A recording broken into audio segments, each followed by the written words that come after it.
Hello everyone, welcome back to my channel. आज की class में हम करेंगे मॉडल वर्ब्स का आगे का पार्ट, जिसमें हम सीखेंगे modal verbs of permission and prohibition. चलिए स्टार्ट करते हैं बिना टाइम को वेस्ट किए। देखिए, परमिशन तो आप सबको ही पता है। परमिशन या तो ली जा सकती है या तो दी जा सकती है किसी काम को करने के लिए। ओके, तो दोनों के लिए ही कौन से हम मॉडल वर्ब्स का इस्तेमाल कर सकते हैं। First one is may. Okay, may आपको पता है, may is very formal way of asking और गिविंग द परमिशन। ठीक है, दोनों के लिए लग सकता है, परमिशन लेने के लिए भी और देने के लिए भी। एंड मे और कुड, ठीक है, कुड जो होता है that is medium formal. Okay, ये मीडियम फॉर्मल होता है एंड दोनों ही पोलाइट वे है of asking for permission. Okay, तो जैसे कि मैंने यहाँ कुछ सेंटेंसेस लिखे हैं, मे आई कम इन, क्योंकि आप स्टूडेंट्स हो, रोज अपनी क्लास में टीचर को घुसने से पहले ये क्वेश्चन आप करते ही करते हो। ठीक है, you can't enter without asking this question, right. Next is may I take this book please. ठीक है, कि क्या मैं ये बुक ले सकता हूँ। ओके, तो अब परमिशन दी जा रही है। अगर मे कह के क्वेश्चन पूछ रहे हो तो टीचर आपको मे में ही रिस्पॉन्ड करेगी, yes you may come in.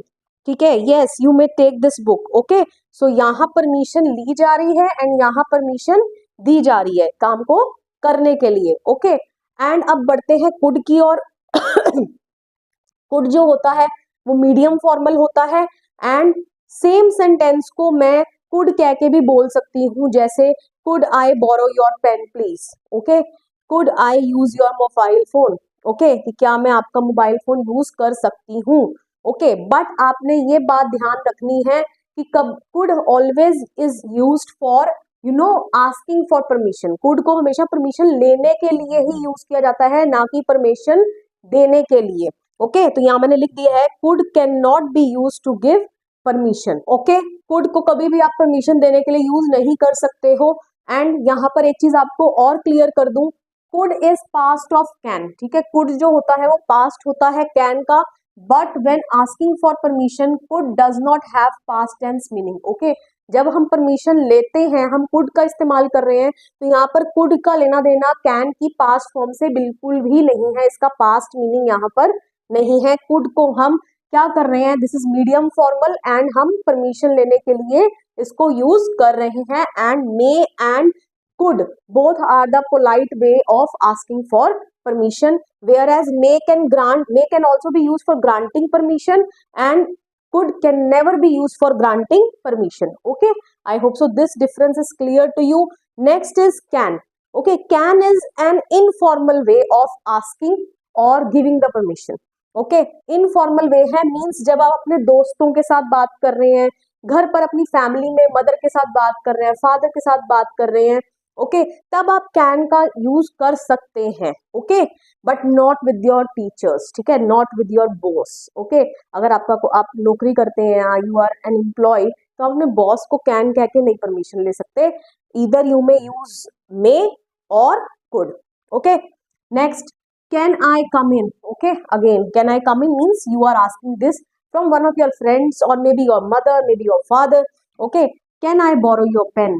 ठीक है, क्या मैं आपका पेन बोरो कर सकती हूँ या कर सकता हूँ। तो अब आपको परमिशन दी जा रही है, यू कैन कम इन, कि हाँ तुम अंदर आ सकते हो। You can borrow my pen, तुम मेरा पेन ले सकते हो। ओके, आई होप सो अब आपको परमिशन के लिए जो भी मॉडल वर्ब्स का यूज किया जाता है वो आपको बिल्कुल क्लियर है, आपको इसके अंदर कोई डाउट नहीं है।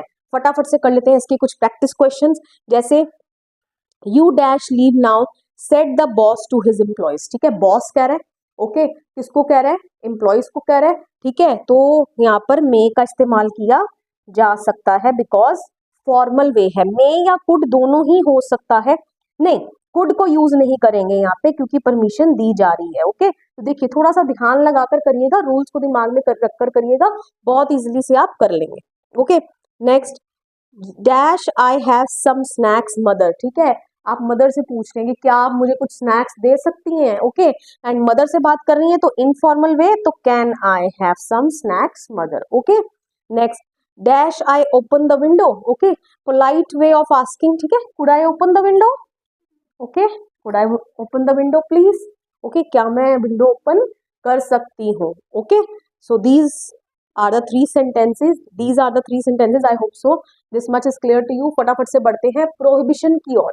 देखो प्रोहिबिशन का मतलब क्या होता है, व्हेन समथिंग इज प्रोहिबिटेड, ठीक है, जब आपको किसी काम को करने से रोक लगाई जाए कि आपने ये काम नहीं करना है, ओके, तो उस केस में कौन सी मॉडल वर्ब्स का इस्तेमाल होता है, फर्स्ट इज कांट या can not, this is the compressed form, ठीक है, and whereas must not, ठीक है, मस्ट नॉट का भी इस्तेमाल किया जा सकता है एंड कैन नॉट का भी इस्तेमाल किया जा सकता है। कैन नॉट को हम तब यूज करते हैं when something is against the rules, ठीक है, कोई चीज रूल्स के अगेंस्ट है, एंड मस्ट नॉट को हम तब यूज करते हैं when something is not permitted, ठीक है, जब किसी काम को करने की इजाजत ही नहीं है, ओके, तब हम मस्ट नॉट का इस्तेमाल करेंगे। तो फटाफट से एग्जांपल्स देख लेते हैं। You dash park vehicles around here, ठीक है, you can't park vehicles, okay, तो रूल होगा कि यहाँ व्हीकल्स नहीं पार्क करने हैं, तो means you can't park vehicles around here, okay. Passengers dash carry sharp objects inside the plane, passengers can't carry, okay, passengers नहीं ले जा सकते हैं sharp objects inside the plane. Worshippers dash enter bare headed in a gurudwara, ठीक है, worshippers can't enter, okay, this is the rule कि आप बिना सर ढके गुरुद्वारा में एंटर नहीं कर सकते हो, तो worshippers can't enter bare headed in a gurdwara. Next must not पे बढ़ते हैं हम। You dash yell inside a temple, you must not yell, yell मतलब होता है चिल्लाना, ओके, तो आप बिल्कुल नहीं चिल्ला सकते हैं, ठीक है, इनसाइड अ टेम्पल और inside any place of worship, okay. Next you dash use mobile phones inside the classroom, ठीक है, you must not use mobile phones, okay, you must not use mobile phones inside the classroom, okay. I hope सो अब आपको modal verbs, permission and prohibition दोनों ही बिल्कुल clear हो गए हैं। एक आपको फटाफट से एक शॉर्ट नोट बता देती हूँ, मॉडल वर्ब्स को हम मॉडल ऑक्सिलरीज भी बोलते हैं। मॉडल ऑक्सिलरीज उनको इसलिए बोलते हैं क्योंकि these are always used as helping verb, आपको इनके बाद हमेशा एक मेन वर्ब नजर आएगी ही आएगी, जैसे make is the helping verb की तरह एक्ट कर रहा है, come is the main verb, okay. And आपको ये याद रखना है कि मॉडल वर्ब जो होती है इनके बाद हमेशा वर्ब की फर्स्ट फॉर्म आती है, ओके, वो मैं आपको आगे प्रैक्टिस में क्वेश्चंस कराऊंगी, आपका वो सारा डाउट क्लियर हो जाएगा। वीडियो पसंद आया, वीडियो को लाइक करिए, शेयर करिए, कमेंट करके बताइए वीडियो आपको कैसा लगा, and please don't forget to subscribe my channel. मिलेंगे नेक्स्ट वीडियो में, टिल देन बाय बाय।